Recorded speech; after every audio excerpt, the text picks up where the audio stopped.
Depuis 10 ans, cette association tourne au village. Elle tourne surtout l'hiver parce que nous préparons tous les ans un spectacle, un son et lumière. Au fil des années, nous nous rendons compte qu'on intéresse davantage de monde. Quand on choisit un thème, pendant toute l'année, on va décliner ce thème. On va le décliner à travers des conférences qui seront animées donc par des gens reconnus et qui savent nous parler du thème que l'on va développer. Ensuite, nous faisons 1 à 2 repas. Nous invitons à ce moment-là toute la population à venir nous rejoindre sous une grande tente et on offre un repas. Et ce repas, les sommes que nous récoltons à la fin de ces repas, si vous voulez, nous permettent de payer en partie le spectacle Son et Lumière.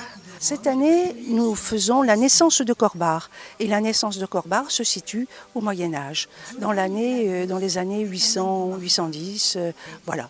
Corbard a commencé à se développer, bien caché derrière la petite colline, pour que les gens qui arrivaient de la mer, surtout, ne nous voient pas.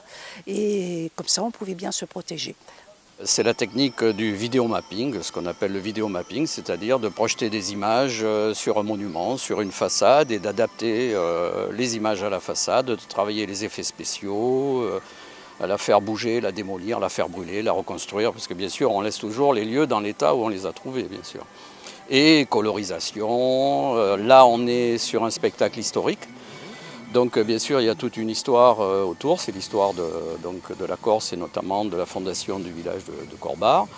Et on travaille également les images historiques en allant chercher des visuels de personnages, parce que bien sûr on n'a pas les photos de l'époque, du Moyen-Âge, on n'a pas trouvé nous encore.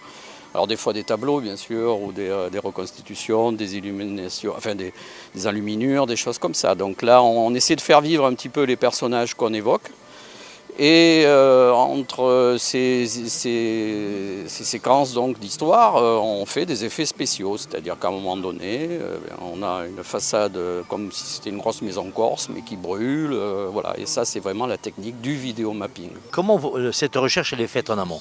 Alors bon, je ne suis pas tout seul à travailler sur ce spectacle. La partie historique, bon, bien sûr, sur le plan local, nous, on collecte les informations, hein, donc... j'ai également Jacques Boireau qui me travaille les textes en partie, qui n'est pas là ce soir, et qui me travaille également toutes ces fameuses images que j'ai besoin de personnages, enfin qu'on a besoin sur ce type de spectacle, de mettre un visage sur des personnages et en respectant bien sûr au maximum, notamment on évoque les morts, on évoque des chevaliers qui sont venus. Bon, bien sûr, il faut que ces personnages soient habillés tels qu'ils étaient censés être habillés à cette époque-là, quoi.